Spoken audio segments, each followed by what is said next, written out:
Video එක හොඳයි නම් ලයික් කරන්න සබස්ක්‍රයිබ් කරන්න. 70 පේපර් එක ලියද්දි ඒ වෙලාවේදී කළමනාකරණය කරන ඕන ආකාරය පොද වේලාව බැලන්ස් කිරීම ටයිම් මැනේජ්මන්ට් කියන එක මාර වටිනවා. ඒක ඔයාලට MCQ එකේදී තේරෙන්නේ නැති ඕන පේපර් එකකදී ටයිම් මැනේජ්මන්ට් කියන එක මාර වටිනවා.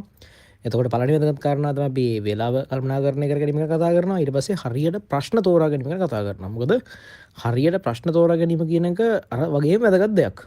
මොකද ප්‍රශ්න තෝරා ගැනීම වැරදුනොත් Tamanට එන්න තියෙන ලකුණු වලින් සෑහෙන ගණන් අඩු වෙනවා. ඒ වගේම හරියටම ප්‍රශ්න තෝරාගත්තොත් Taman හිතන් ඉන්නටත් වඩා හොඳ ලකුණක් එනවා. ඒ නිසා ඔය කියන කාරණා ගැන කතා කරන තමයි මෙහෙම වොයිස් නෝට් එකක් දාන්නේ. මේක පොඩ්ඩක් හරියටම අහන්න සහ හොඳින් මේ කියන දේවල් ඔලුවට දාගෙන විභාගයට ගිහිල්ලා ඒ විදිහටම කරන්න. ඒක ගොඩක්ම සාර්ථක විදිහක් තමයි මම කියන්නේ. හරි. පළවෙනි කාරණාව තමයි අපිට ෆිසික්ස් පේපර් එකට පැය 3ක්නේ හම්බෙන්නේ. අපි ගමුකෝ පැය 3යි කියන එක. ඒතර පැය 3 කියන ඉලක්කමෙන් අපි කලින්ම දැන් සාමාන්‍යයෙන් ඕන් ළමෙක් මුලින් ලියන්නේ ස්ට්‍රක්චර්ඩ් එක. ඊට පස්සේ එසේ එක. ඒතර සාමාන්‍ය පිළිවෙල තමයි ස්ට්‍රක්චර්ඩ් එක ලියලා ඉවර කරලා ඊට පස්සේ එසේ එකට යනවා. ඒක චුට්ටක් වෙනසක් කරලා මෙන්න මේ විදිහට මුලින්ම අපි සාමාන්‍යයෙන් ස්ට්‍රක්චර්ඩ් දැන් අපි ඔය පැය 3න් පැයක් ස්ට්‍රක්චර්ඩ් එකට පැය 2ක් එසේ එකට කියලා වගේ අපි තියාගන්නේ සාමාන්‍යයෙන්. එතකොට මේ විදිහට ගියොත් ඊටාම වටිනවා. හරි මුලින්ම අපි ස්ට්‍රක්චර්ඩ් එක ගන්නවා. ස්ට්‍රක්චර්ඩ් අරගෙන විනාඩි 40ක් විතර ඇතුළත ස්ට්‍රක්චර්ඩ් එකේ ප්‍රශ්න 4 පුළුවන් තරම් ලියනවා. ඒ කියන්නේ වා මැද්දෙන් කොටස් මිස් වෙන්න පුළුවන්. දන්නේ නැති දේවල් තියෙන්න පුළුවන්. එකපාර හිතෙන්නේ නැති කාරණා තියෙන්න පුළුවන්. නමුත් මේ ප්‍රශ්න 4 හැකි උපරිමයක් සාර්ථකව ලිවීම තමයි පළවෙනි විනාඩි 40 ටාගට් එක. පළවෙනි ස්ට්‍රක්චර්ඩ් ප්‍රශ්න ගත්තා පුළුවන් ඒවා ලියන්න ගියා. බැරි ඒවා තියෙයි සමහරට ඒවා හිස්තැන් ඉතුරු කරන්න ගියා. ඊට දෙවෙනි ස්ට්‍රක්චර්ඩ් එක ගත්තා එහෙම ලියන්න ගියා. හිස්තැන් ඉතුරු කරන්න වෙයි සමහර විට ඒ දෙරෙන්නේ නැති ඒවා තියෙයි. එහෙම ගිහින් කොහමද විනාඩි 40ක් වගේ ඇතුළත ස්ට්‍රක්චර්ඩ් එක අනිවාර්යයෙන්ම ඉවර කරන්න මතක තියාගන්න.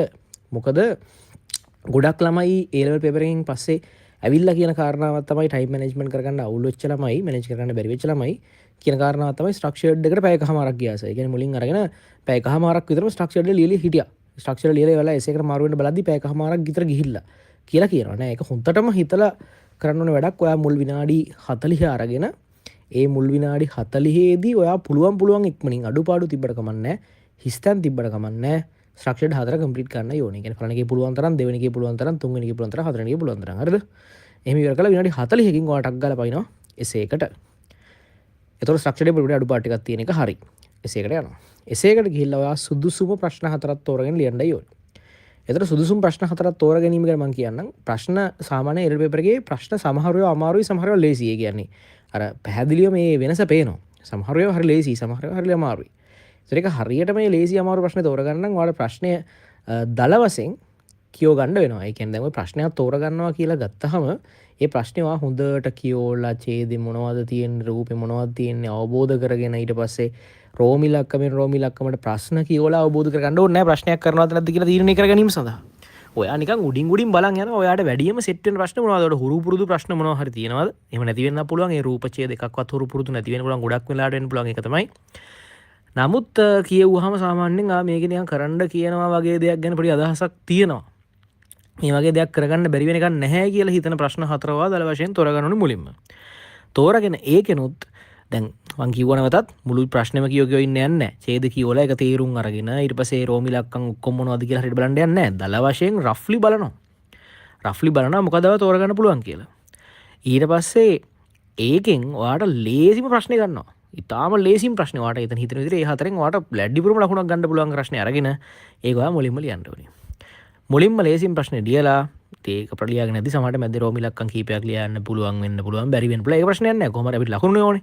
ඉතින් රෝම ඉලක්කම් කීයක් හරි ලියලා කොහොමද ලේසිම ප්‍රශ්න ලියනවා. ඊට පස්සේ දෙවෙනියට ටික අමාරු වෙන පිළිවෙලට ප්‍රශ්න ලියනවා. මුලින්ම ලේසිම එක, දෙවෙනියට ඊළඟට වැඩිපුරම ලකුණු ගන්න පුළුවන් කියලා හිතන එක, තුන්වෙනියට ඊළඟ ලකුණු පුරන් ගන්න එක, හතරවෙනියට ඔයාට තේරෙන විදිහට අමාරුම ප්‍රශ්න හොලියන යනවා. ඒකත් සමහරට ඒ ස්ට්‍රක්චර්ඩ් කෙනෙක් පෙසේ 4 වා ලියද්දි සමහර කොටස් වලට වෙලාව කෙරේ සමහර කොටස් වලට වා දන්නේ නැහැ, උත්තර දන්නේ නැහැ. එහෙම ඒවා තියෙන පුළුවන්. ඒක සාමාන්‍යයි. කොහොම හරි අපිට ප්‍රශ්නය තුළින් උපරිම ලකුණක් එකතු කරගන්න අපි බලන්න ඕනේ. හැම රෝම ඉලක්කමද ලියනවාද කියන එකට වඩා කොහොමත් සමහර රෝම ඉලක්කම් ලියන්න අමාරුයිනේ. ඇවරේජ් මට්ටමේ ළමයට. එතකොට ඒවා මිස් කරලා ගිහිල්ලා 4ම පුළුවන් විදිහකට ලියනවා.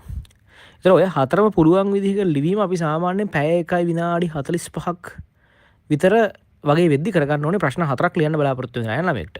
නමුත් මං හොඳ එකක් බලාපොරොත්තු වෙන ළමයිට මං කියනවා කොයි එකටත් වැඩිපුර ප්‍රශ්නයක් ලියලා තියන්න කියලා. කියන්නේ එසේ 5ක් එසේ 5ක්වත් ලියන්න පුළුවන් නම් ඊටාම හොඳයි සාමාන්‍යයෙන් ඒකක් බලාපොරොත්තු වෙන ළමයෙක් නම් මොකද ඒක වැඩි ආරක්ෂිතයි. නමුත් මේ වොයිස් නෝට් එකේ කියන්නේ ඇවරේජ් මට්ටමේ ළමයෙක් ප්‍රශ්න 4ක් ලිවීම සම්බන්ධව. එතකොට ප්‍රශ්න 4ක් සාමාන්‍ය පැයක විනාඩි 40ක් වගේ ඇතුළත අපි ලියා ගන්නවා. එතකොට මේ එහෙම ලියලා එතකොට දැන් අපිට මුලින්ම විනාඩි 40ක් ගියා. දැන් මෙතන පැයක විනාඩි 40ක් ගියා. ඊට පස්සේ ආයෙසරයක් අපි ස්ට්‍රක්චර් එකට මාරු වෙනවා. ස්ට්‍රක්චර් එක මාරු වෙලා තව විනාඩි 20ක් විතර අරගෙන අපි ලියනවා ස්ට්‍රක්චර්ඩ් එකේ අර කලින් මුලින් අමතක වෙච්ච මුලින් අපිට හිතිච්ච නැති කාරණා ඔන්න දැන් හිතෙන්න පටන් අරන් තියෙන්නේ මොලේට. එහෙම තමයි මොලේ වැඩ කරන්නේ. ඒතර පුළුවන් තරමක් අඩුපාඩු සම්පූර්ණ කරනවා. විනාඩි 20ක් කියන්නේ 10ක් 15ක් කරන්න පුළුවන් තරම් අඩුපාඩු සම්පූර්ණ කරනවා. ඊට පස්සේ තවත් විනාඩි 20ක් විතර ඉතුරුයි. ගාන හදලා බලන්න තවත් විනාඩි 20ක් විතර ඉතුරුයි.